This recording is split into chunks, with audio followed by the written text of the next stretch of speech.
Oh, this is going to be brilliant. Let's go! What the fuck? No! Stop! Wanna know how we got here? Well, let's find out. I woke up last week in a very strange place and didn't know what to do, so like a real YouTuber, I turned on my GoPro and started documenting my journey. While I tell you about the things that I documented, I should also mention that I have no idea how to fight with any weapon. I just use my fists. This is how I possibly overcame a zombie apocalypse using only my hands. Will I survive, or will the undead render me a living potato? Let's find out. It was instantly clear that something was wrong, and I had to survive on my own wits out here.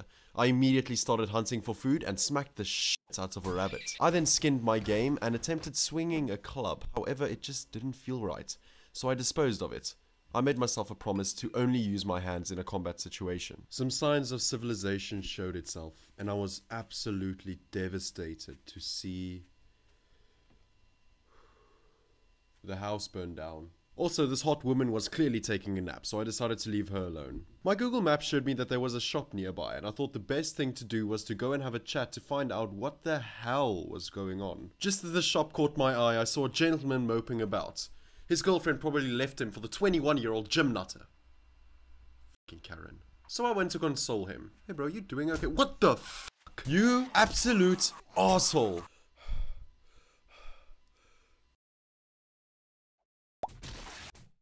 I swear this has never happened to me before. So I went to speak with the trader about what happened and... Meds, drugs, booze.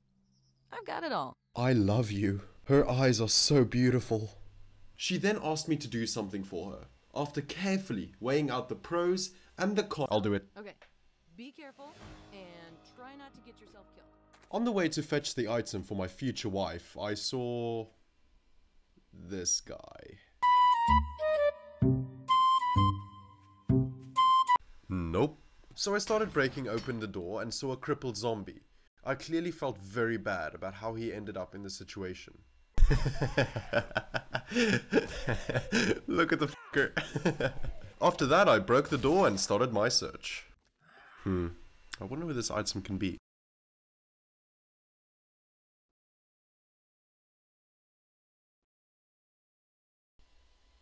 That's just not natural. So I punched the spawn of Satan and went to collect my loot. I then made my way back to Vanessa, I decided to call her Vanessa, and picked up some hot clothing to impress her. She wanted to give me a book.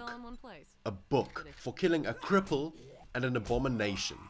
How disrespectful can she be? Anything for you, my little snuggleophagus. I then found a nice little spot to build a house for myself. So I started working on a place to stay safe throughout the night. I think it's pretty decent what I was starting to do.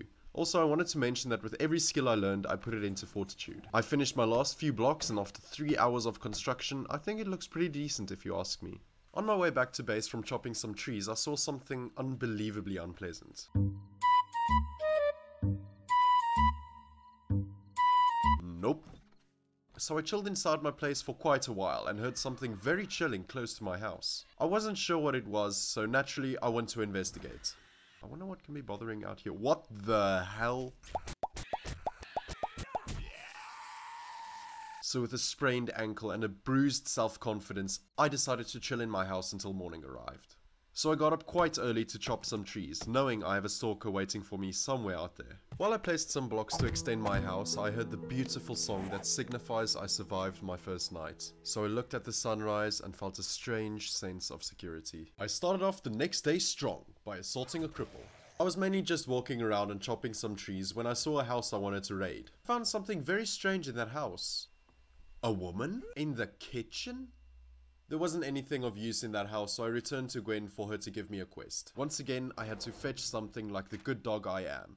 And inside the treehouse at the place I needed to search, I found something that would change the run forever. Before we move on, guys, please consider subscribing. It would help the channel out a lot. I would love to get to over 200 subs before the end of December and get this video about 50 likes. It'll mean a lot to me. Thank you so much. Let's go on. Inside the treehouse, I found some knuckle wraps, which would make my boxing life exponentially easier. So I entered the house and I was ready to test these babies out.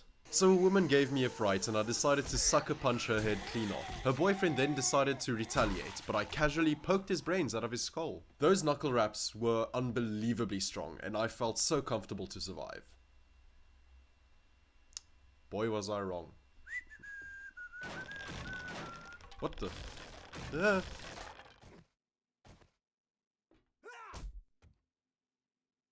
Oh, hey, fellas. Those guys bullied me. A lot. Slowly though, I took them out. The one guy even dropped me a sack.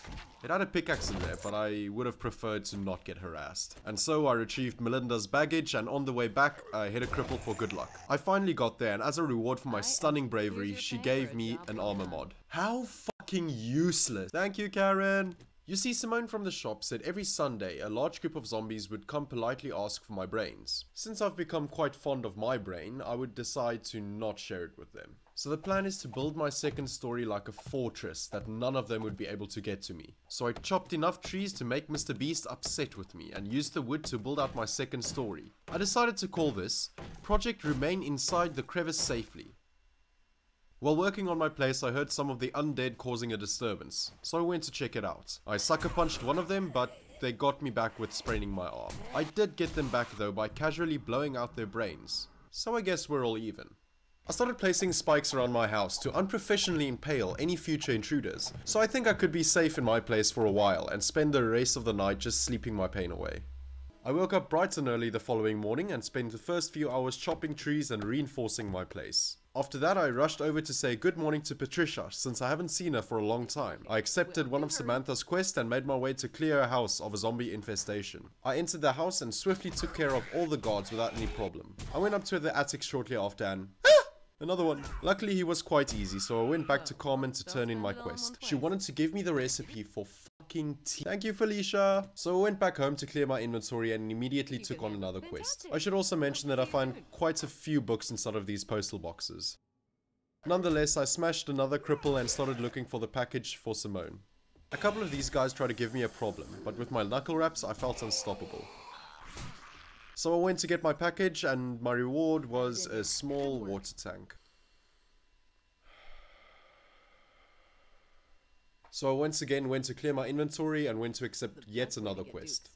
It was stupidly easy though. I just disposed of some zombies and my reward was actually a good book. I spent the rest of the day just gathering resources and upgrading my house for Project Pricks. I finished the framework, so I only had to make everything wood now. I was busy throughout the entire night and then I heard the beautiful music signifying the next day has begun. I finally finished it and felt very proud of what I've accomplished. I went back to Jennifer to do another quest, and when I finished it, my reward was something to chop wood easier. So I finally got something worthwhile. I did one more quest that day and it was just to clear yet another zombie infestation. My reward this time was something that would make me look like a complete and utter badass. A bicycle. But not just any bicycle. A pink bicycle.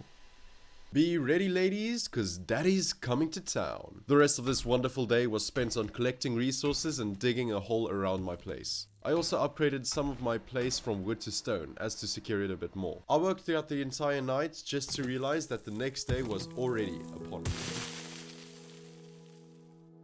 As soon as the shop opened, I bought myself some sexy nerdy glasses and went to do another quest. Once again, the quest was incredibly easy, and I used the rewards from the quest to get myself an iron pickaxe, which I could use to mine some more stone for more base upgrades. I quite literally spent the entire day fixing up my base to prepare for the zombie horde on Sunday.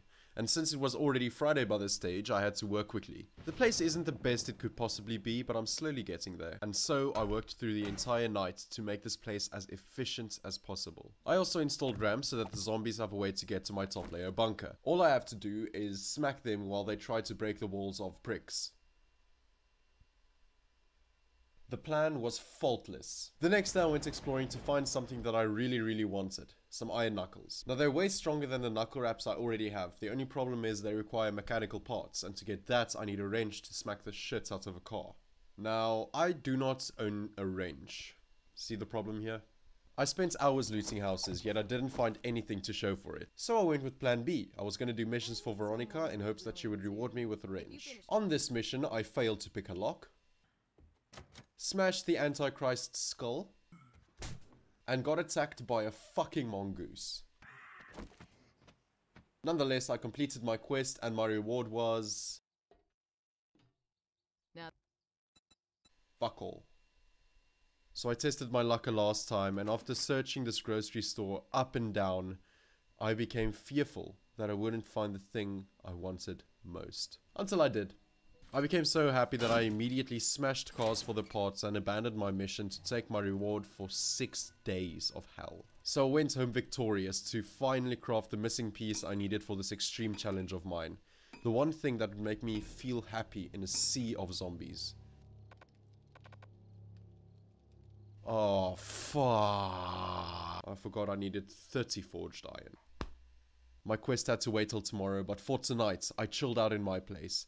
I also added a much needed element to honor my semen that sticks with me and that I can never get rid of.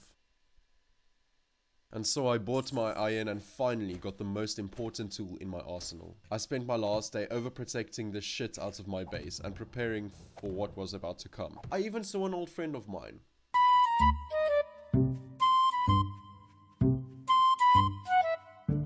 I let him live because nostalgia is one of the best emotions. So I cleaned up my inventory and entered my house for the last time. Now before night falls, I want to take a few seconds to thank you guys so much for the overwhelming support on my 100 days video. It genuinely means a lot that you guys showed me that I'm starting to do something right with YouTube. I'd also appreciate really any feedback that I'm given on this video, even if it's anything special you'd like to say. And it could possibly end up in my next video. Here's my last comment on my last video from Ty, and I really appreciate you for your incredible wittiness. And with that, I got a last few practice punches in before the horde came. Then 10 o'clock struck, and it was time. So the night was upon me. I saw the zombies starting to sprint towards me with great haste, and thus I was just waiting for them. It was then that I realized I fucked up. You see, zombies use the path of least resistance, and in my case, it's the flimsy fucking wooden door that was sitting in the front of my base. So, would you rather use a ramp to go and smash the hell out of a brick wall while I punch your face, or would you try to smash open a flimsy wooden door with a couple of plates of iron to protect it? So I had to come up with a better plan. What the fuck am I going to do? Think, brain, think. It was then when I came up with one absolutely brilliant solution. The plan was simple. I was going to place 2 cobblestone blocks so that I can block the path of the door. Then I was going to break the top block above the door, the one you can see right here. And then just as they break the door down, I throw cocktails down on them so they can all burn to death. Then my job's basically done. It's absolutely foolproof.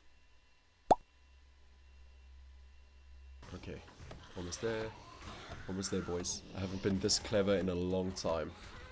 Oh, this is going to be brilliant. Let's go! What the fuck? No! It was clear my plan had failed, so I immediately chugged a beer and chugged some coffee and went berserk mode.